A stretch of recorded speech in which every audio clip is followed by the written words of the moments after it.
Let's get to Amanda Chase, state senator, Republican from Chesterfield, candidate for governor in 2021 in Virginia. Amanda, thanks for joining us. Thanks for having me on this morning. We have a All lot to right, talk about, don't Amanda, we? we're also, if you got a question for Amanda and you want to ask her, you can call in 888-480-JOHN. She loves to take calls, 888-480-5646, or you can text it to me, 757-692-1710, and we'll go ahead and ask it. Amanda, one question I've got from Scott in Chesterfield, one of your constituents, says, Ralph Northam shut everything down until June 10th. Virginia primaries are June 9th. Do you smell a rat? Well, yes, and I actually spoke about this on Facebook last night. I think that the governor is weaponizing this coronavirus for political purposes. I mean, that is no coincidence. Tuesday, June the 9th is the primary date. Look at all of the U.S. Senate races, the congressional races, and the conventions that Republicans have coming up. It's a time for that Republicans rally around the president. They rally around their candidates, and it energizes our base. It is very calculating, very interesting. I actually sent a text to Secretary Moran, who seemed to be clueless is a strong word. I mean, I don't mean that disrespectfully, but he did not seem to put the connection together. But I kept asking myself after, I read through the executive order, which I have right here in front of me, why is it that Virginia is the only state in the United States that has picked a date that far out in June? And in fact, it was brought up in the press conference with the president. Someone asked that question. And his response was, I don't want to be controversial. I'm like, well, it's a little too late for that. But we as Virginians, we want reasonable precautions in place. We get it. I mean, we're looking at the healthcare professionals that are talking to the president, Dr. Adams, Dr. Fauci, and I feel like we should exercise the precautions that the healthcare professionals are giving us with all the recommendations. But this, once again, is taking the president's recommendations, turning them into orders, and making them a Class 1 misdemeanor. And we saw the same theme that this new majority began implemented. If you don't do what we say as the government knows best. If you don't do what we're saying, we're going to turn you into a criminal. And that's the difference here. These recommendations are turning into Class 1 misdemeanors, and that's where I totally think we have gone off the rails here. And I know that you and I disagreed on this, but I still think it's too extreme to completely shut down all the public schools. We are the only state in the Southeast, and I did all my research to see when other schools closed down. None of them have completely closed for the year. They said we're going to close to the end of April. We'll reevaluate at that time. So that is my concern here. We should respect people's constitutional rights, even during a crisis. I think I do feel very strongly that we should take the precautions. We should limit groups to 10 or less. I get that. I agree with that. I believe in the social distancing with the family members. But if you can keep your business open and honor these recommendations by the healthcare professionals, then you should be able to do so. And it shouldn't be a Class 1 misdemeanor. Look, law-abiding citizens are always going to follow the law. And those that don't just aren't. They're going to shrug it off and say, what are the chances I get caught? I hear it every day. I'm constantly, listening, watching on social media. People are calling me. I'm on the phone nonstop. I'm on all these conference calls. And that's what the people are saying. The stay-at-home order, in my opinion, is extreme. And I'm very suspicious about this June 9th primary date. All right, so listen, Amanda, I got a lot of questions here from our audience. The first one is from Samantha in Richmond, says, straight up, Amanda Chase, does Ralph Northam have the constitutional authority to shut Virginia down for 10 weeks? Yes or no? Well, He does, according to, if you look, anytime they issue an executive order, they have to cite where in the Constitution they have the ability to do it. And this is Article 5, Section 7 of the Constitution of Virginia. It's under 44-146.17 of the Code of Virginia. That's where he's getting his authority to do this, to restrict our constitutional rights. So it is, unfortunately or fortunately, depending on how you look at it. I mean, look, it is we're in invisible warfare right now with as the president would call it, an invisible enemy. I mean, we are at war with this, and I think we need to take it seriously. So let me be clear on that.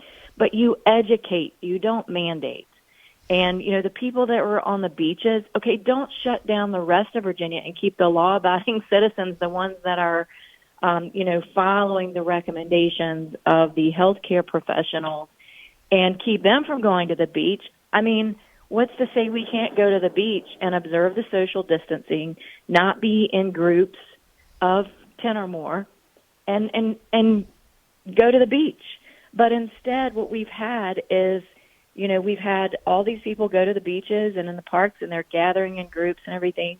So that's where you send law enforcement, okay? If you're going to implement an executive order and mandate it, then you need to have law enforcement to go out there and warn all these people and say, look, this is a serious thing. You need to take it seriously. But instead, you clamp down on this and issue another overreaching mandate. I think you're penalizing the wrong people. We need to focus on penalizing offenders, reminding and warning offenders, not the people that are compliant. And, right. And I think that's where we differ here. All right, so if you were governor right now, what would you have done differently? Where do I get started? First of all, I would do an incredible job educating the public. Educate. Let people know this is serious. I know initially there were a number of people that thought this was an attack on President Trump. We're trying to shut down a thriving economy. I mean, I have to say initially I probably fell in that category as well. Some of us weren't maybe taking it as seriously. But when you show people the numbers, that's what we want to look at. When you show people the numbers and they realize the seriousness of the crisis, then I think the numbers speak for themselves. So we have to constantly remind people of the numbers. But I would educate. I would focus on that. And I would not mandate. I would say, look, if you want to jeopardize your grandparents, and now they're saying, it's even the young people too.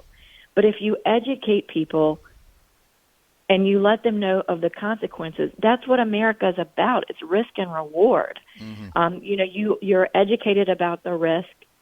And if you go out there and you expose yourself and others, first of all, if you're quarantining yourself or you're, staying at home and doing the things that they ask you to do, you're going to reduce your risk of catching this. It's the people that are out there that are going to get the virus. And so, if they've been educated, they get the virus.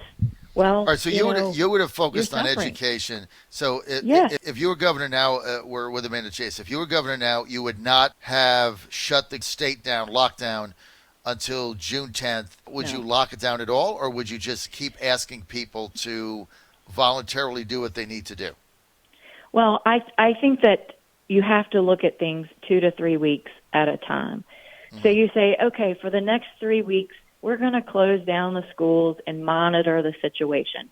I mean, I'm not disagreeing that maybe the schools should be closed down in light of the information that we're having. But what you have here are two different things.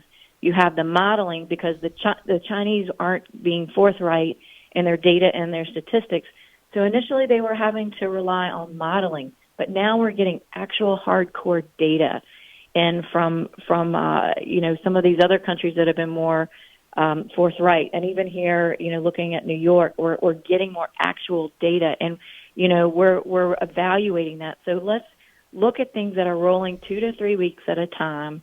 Decide what to do with our schools. Decide what to do with our businesses, based on hard facts and science. Looking at the numbers. And then 3 weeks out, look at it 3 weeks at a time. If the numbers are continuing to go up, then you continue to tell people, you need to stay at home. And you have people out there, you have law enforcement out there reminding people, look, you guys need to focus, pay attention to what's going on in the world, educate yourself. But I do feel that is a very, very, very last resort. And you kind of have to compare what is Virginia doing right now with other states. What we're doing is way more extreme than the other states. And I just think it's, we're crushing our economy. I was talking to Tim Anderson from Virginia Beach last night, and he's like, Amanda, I just had to lay off most of my employees. I mean, I'm talking to small business owners on a daily basis. It's a calamity for small business owners. I thought Absolutely. that the June 10th order, it's just putting fear in every small business owner because you just can't get through it. A couple of updates here, and then I've got a comment from one of our Democrat listeners. So far, as of today in Virginia, there's 1,020 people that have tested positive. There's 25 who have died. Half of those, though, coming from 2 nursing homes on the peninsula. So I'm not sure that is an accurate number. But even if you take the 25, that's about 2.4% are dying with this virus. But the majority of those obviously compromised health, all the things that we've talked about. Rufus, a Democrat in Richmond, says, if the governor issued tickets or arrested people for going to the beach, Amanda Chase would accuse him of being a jackbooted thug. Her idea of education is empty. She's taking the soft approach when the data shows the spread is far more severe. Rufus, the Democrat. How do you respond to that? Okay, well, let's look at actual facts. In Virginia, as of this morning, you have 12,038 people who have been tested. We have 1,020 total cases, 136 people hospitalized, 25 deaths. In Richmond, we have 25 cases reported. Actually, the hot spots are Fairfax, where they have 224 cases, 86 cases in Arlington. I think that it is extreme what we're doing right now in light of the numbers. This is not New York, and I hope to God we never get to that point. But I disagree with that. I mean, listen to what I'm saying, though. You educate people. I agree that we do need to listen to the healthcare professionals, but I would tell you that I don't think that people will do anything differently because it's a class 1 misdemeanor. I really don't. It's not happening. I've had people say, well, who's enforcing it? That's the second question they want to know. I mean, are they seeing law enforcement out there, reminding people? And I know in Chesterfield County we have a fantastic police chief here, and he's like, we're going to remind you, we don't want to, issue these penalties. Everybody needs to do their part. And so I think we need to turn this into a patriotic thing and say, look, do this for your country. Stay at home. Listen, you know me, John. I like to hug people. I've quarantined myself at home, so if I get it, I don't spread it. So I'm trying to lead by example. I'm not saying by any means that we shouldn't take this seriously. I think that we do take this seriously. But what I'm saying is this is America, this is Virginia, and you have to take a holistic approach in dealing with coronavirus. You look at it from the health standpoint, but you also have to remember the economic side of this as well. And if we can continue to follow these precautions, and let's just talk about inconsistencies in the policies. I mean, you can go into the grocery store and people are right up on top of each other. I mean, they're spreading the coronavirus in these places that are deemed essential. Go to Lowe's, go to any Home Depot, home improvement store, and it's packed. I mean, we're spreading the virus. Yeah, it's packed because there's nothing else to do but go fix up your house or put stuff in the garage or, fix your back porch or go build something. There's nothing else to do. Of course, the governor of California, Governor Newsom, last night put an order out that you can't fix your car in the driveway. This is becoming insane now. The next order that Northam's going to put out is you can't fix a room in your house. You can't buy lumber. You can't buy nails. I mean, this is all coming, right? It's all coming. Well, if I were governor, and let me just tell you, my whole criticism right now has to do with inconsistent policies. I had a private business owner in my district that owns and operates a zoo. He was completely shut down but you could go to Maymont Park or any of these public parks. Not things have changed, but and even the beach. I mean, if you go to the beach, you just do the social distancing, like I was saying earlier. It's the inconsistencies in the policies that we have. People are still spreading the coronavirus every time that they go to the grocery store. I mean, if we really wanted to get serious about this, we would have gone along with what President Trump was trying to do with the 15-day. This is what we need to do for a 15-day order, and if all the states, I think that would. I think if Northam came out and said, "Look, we need to do exactly what the federal government is doing, 15 days. Look, don't go to the. I mean, just come out with another statement. Don't go to the beach. Knock it off."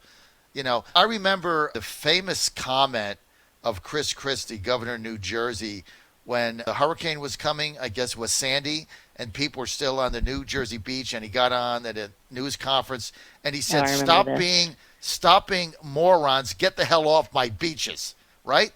There was no executive order. There was no, I'm going to put people in jail. He just got a press conference and said, knock it off.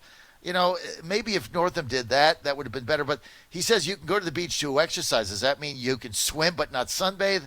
I mean, I don't even know what that means. He says you can play golf, but you can't go to the clubhouse. Okay, that makes sense to me. You can play golf, but can you play golf in groups of 4? I mean, we're getting, I don't know, Amanda. I agree with you. I think the governor should have followed the federal guidelines. But, they're look, these Democratic governors, Amanda, they're under tremendous pressure by the progressives and the left wing and the Rufuses of the world that are going to criticize them for not shutting the entire thing down until January 2021, because they all have government jobs, or they have jobs they're going to get money from the government. They're not out there risking their capital, everything they have, in order to open up a small business and pursue their dream. To them, shut everything down, collapse the economy, and then, the government will pay me and I'll get the blue food box. I'm out of time, Amanda Chase. Thanks for being with us.